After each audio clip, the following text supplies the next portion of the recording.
क्या सच में एक ऐसी रानी थी जो आधी इंसान और आधी जिन थी, या ये सिर्फ एक अफवाह थी? ये कहानी है रानी बिल्किस की, एक ऐसी हुक्मरान जिसका जिक्र कुरान करीम में भी आता है। वो सिर्फ एक खूबसूरत और ताकतवर रानी नहीं थी, बल्कि एक अजीम सल्तनत की मालिक भी थी, जो अरब के इलाकों से लेकर अफ्रीका तक फैली हुई थी। उसके पास हर चीज थी, दौलत, फौज, तख्त, शान और शौकत। लेकिन एक चीज की कमी थी, सच की पहचान। इस कहानी का आगाज होता है एक छोटे से परिंदे से, हुदहुद।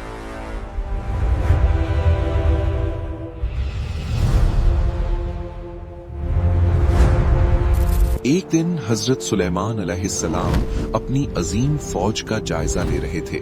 ये फौज आम नहीं थी, इसमें इंसान भी थे, जिन्नात भी, परिंदे भी और जानवर भी। हर मखलूक उनके हुक्म की पाबंद थी, हवा तक उनके इशारे पर चलती थी। जब फौज सफ बंदी में खड़ी हुई तो एक कमी महसूस हुई, हुदहुद गायब था। हजरत सुलेमान अलैहिस्सलाम ने इस बात को संजीदगी से लिया और फरमाया, अगर वो किसी मजबूत वजह के बगैर गायब हुआ तो उसे सजा दी जाएगी।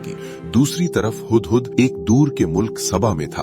उसने वहाँ एक ऐसा मंजर देखा जो हैरान कर देने वाला था। एक औरत पूरी कौम पर हुकूमत कर रही थी। उसके पास एक अजीम तख्त था और हर किस्म की दौलत मौजूद थी। लेकिन सबसे अजीब बात ये थी कि वो और उसकी कौम अल्लाह के बजाय सूरज के सामने झुकती थी। हुदहुद ने देखा कि जब रानी अपने तख्त से उतरी तो पूरी कौम उसके साथ सूरज को सजदा करने लगी। ये देखकर हुदहुद को एहसास हुआ कि ये खबर आम नहीं, बहुत अहम है। वो फौरन वापस आया और हजरत सुलेमान अलैहिस्सलाम के सामने हाजिर होकर अर्ज की, मैं एक ऐसी कौम की खबर लाया हूँ जिसके बारे में आप नहीं जानते। वहाँ एक रानी हुकूमत करती है, लेकिन वो लोग अल्लाह को छोड़कर सूरज की इबादत करते हैं। हजरत सुलेमान अलैहिस्सलाम ने फरमाया, हम देखेंगे कि तुम सच कह रहे हो या नहीं। फिर उन्होंने एक खत लिखा और हुदहुद के जरिए रानी तक भेज दिया। हुदहुद ने महल तक पहुंचकर एक मौका देखा और वो खत रानी के कमरे में गिरा दिया। जब रानी ने आंख खोली, उसने अपने पास एक मोहर बंद पैगाम देखा। उसने खत खोला और उसमें लिखा था,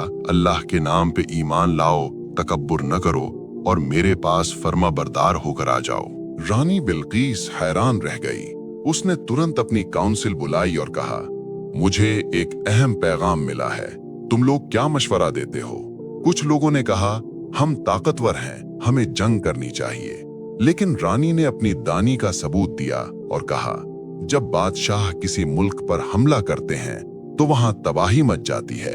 इसलिए उसने फैसला किया कि पहले अमन का रास्ता इख्तियार किया जाए और एक कीमती तोहफा भेजा जाए। तोहफा तैयार हुआ और कासिद उसे लेकर हजरत सुलेमान अलैहिस्सलाम के पास पहुंचे। लेकिन जब वो तोहफा पेश किया गया तो हजरत सुलेमान अलैहिस्सलाम ने उसे कबूल करने से इनकार कर दिया। उन्होंने पैगाम दिया, क्या तुम मुझे दौलत से मुतासिर करना चाहते हो? जो अल्लाह ने मुझे दिया है वो तुमसे बेहतर है। और साथ ही एक सख्त तंबीह भी भेजी। अब रानी बिल्किस को समझ आ गया कि ये मामला आम नहीं है। उसने खुद जाने का फैसला किया और सफर पर निकल गई।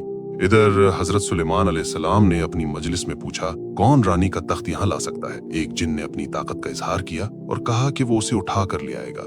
लेकिन एक इल्म वाले ने कहा कि मैं इसे आंख झपकते ही पहले ला सकता हूँ। और फिर फौरन रानी का तख्त उनके सामने मौजूद था।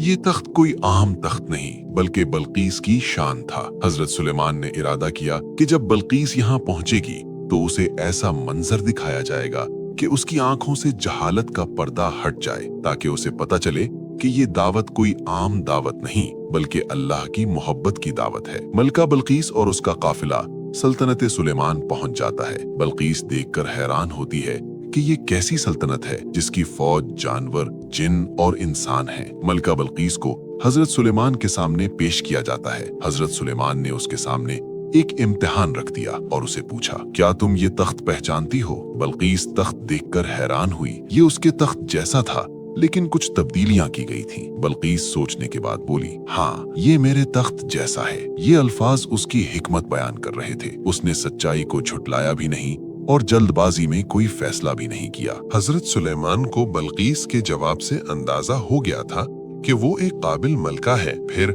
हजरत सुलेमान उसे एक दूसरे महल ले जाते हैं। ये एक शीशे का महल था। महल के फर्श के नीचे पानी इतना साफ था कि मछलियां तैरती साफ दिख रही थीं। बल्कीस को लगा कि वो पानी में उतरने वाली है। उसने अपना लिबास जरा ऊपर किया ताकि गीला ना हो। हजरत सुलेमान ने हंस के कहा, ये पानी नहीं, शीशे का फर्श है। बल्कीस को समझ आ चुकी थी कि ये सल्तनत कोई आम सल्तनत नहीं, ये इंसानों के बस की बात नहीं बल्कि अल्लाह की कुदरत है। ये वो लम्हा था जब बल्कीस अल्लाह की कुदरत को पहचानने लगी। फिर हजरत सुलेमान ने उसे कहा, मेरे रब की कुदरत को मानती हो? बल्कीस फूट फूट के रोने लगी और आखिरकार उसने रब के कलमात अदा किए और अल्लाह एक है इस बात को तस्लीम कर लिया। सूरज की पूजा करने वाली बल्कीस अब अल्लाह पर ईमान ले आई थी।